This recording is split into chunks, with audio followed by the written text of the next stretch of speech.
एक घर में 3 भाई और एक बहन थी। बड़ा और छोटा पढ़ने में बहुत तेज थे। उनके माँ बाप उन चारों से बेहद प्यार करते थे, मगर मझले बेटे से थोड़े परेशान से थे। बड़ा बेटा पढ़ लिख कर डॉक्टर बन गया, छोटा भी पढ़ लिख कर इंजीनियर बन गया, मगर मझला बिल्कुल आवारा और गवार बन के ही रह गया। सबकी शादी हो गई। बहन और मझले को छोड़ दोनों भाइयों ने लव मैरिज की थी। बहन की शादी भी अच्छे घराने में हुई थी। आखिर भाई सब डॉक्टर इंजीनियर जो थे। अब मझले को कोई लड़की नहीं मिल रही थी। पिताजी भी बहुत परेशान थे और माँ भी।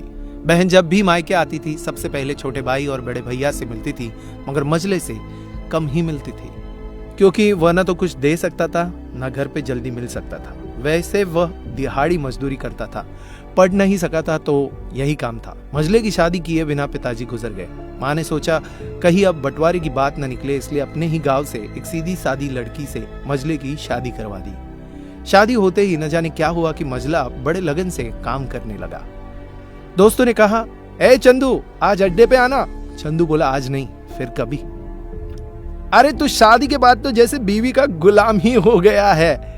अरे ऐसी बात नहीं है, कल मैं अकेला एक पेट था तो अपनी रोटी अपने हिस्से से कमा लेता था, लेकिन अभी बात कुछ अलग है, क्योंकि अब 2 पेट है, कल और होगा। घर वाले नालायक कहते थे, चलता था, मगर मेरी पत्नी मुझे कभी नालायक कहे तो मेरी मर्दानगी पर एक बद्दी गाली है, क्योंकि एक पत्नी के लिए उसका पति उसका घमंड, इज्जत और उम्मीद होता है। उसके घर वालों ने भी तो मुझ पर भरोसा करके ही अपनी बेटी दी होगी, फिर उनका भरोसा मैं कैसे तोड़ सकता हूँ। कॉलेज में नौकरी की डिग्री मिलती है और ऐसे संस्कार माँ से मिलते हैं। इधर घर पे बड़ा और छोटा भाई और उनकी पत्नियां मिलकर आपस में फैसला करते हैं कि जायदाद का बंटवारा हो जाए, क्योंकि हम दोनों लाखों कमाते हैं मगर मझला ना के बराबर कमाता है। ऐसा नहीं होगा। माँ के लाख मना करने पर भी बंटवारे की तारीख तय होती है। बहन भी आ जाती है, मगर चंदू है कि काम पे निकलने के लिए बाहर आता है। उसके दोनों भाई उसको पकड़कर भीतर लाकर बोलते हैं कि आज तो रुक जा, बंटवारा कर ही लेते हैं। वकील कहता है ऐसा नहीं होता, साइन करना पड़ता है। चंदू अपने भाइयों से कहता है कि तुम लोग बंटवारा करो, मेरे हिस्से में जो हो दे देना, मैं शाम को आकर अपना बड़ा सा अंगूठा चिपका दूंगा पेपर पर। बहन बोली, अरे बेवकूफ, तू गवार का गवार ही रहेगा।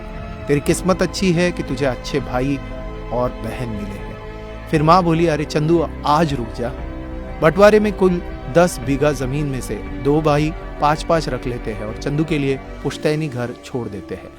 तभी चंदू जोर से चिल्लाता है, अरे फिर हमारी छुटकी का हिस्सा कौन सा है?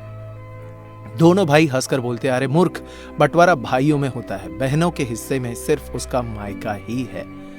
चंदू कहता है, ओह, शायद पढ़ा लिखा न होने में ही मूर्खता है।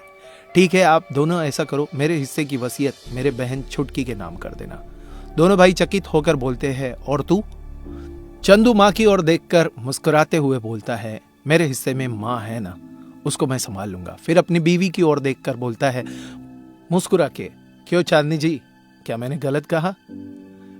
चांदनी अपनी सास से लिपट कर कहती है, इससे बड़ी वसीयत क्या होगी मेरे लिए कि मुझे माँ जैसी सासू मिली और बाप जैसा ख्याल रखने वाला पति। बस यही शब्द थे जिन्होंने बंटवारे को सन्नाटे में बदल दिया। बहन दौड़कर अपने गवार भैया से गले लगते हुए रो रही थी, माफ कर दो भैया, मुझे क्यों नहीं समझ में आया कि आप इतने महान हो। चंदू अपनी बहन से कहता है, इस घर में तेरा उतना ही अधिकार है जितना हम सबका।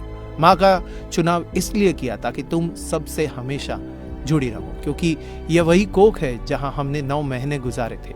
माँ के साथ तुम्हारी यादों को मैं हमेशा देखना चाहता हूँ। दोनों भाई दौड़कर मझले से गले मिले और रो रो कर कहने लगे, आज सचमुच तू बड़ा हो गया है। सबकी पलकों में पानी ही पानी, सब एक साथ फिर से रहने लगते हैं। जब लोग अनपढ़ थे तो परिवार एक हुआ करते थे। मैंने टूटे परिवारों में अक्सर पढ़े लिखे लोग देखे हुए हैं।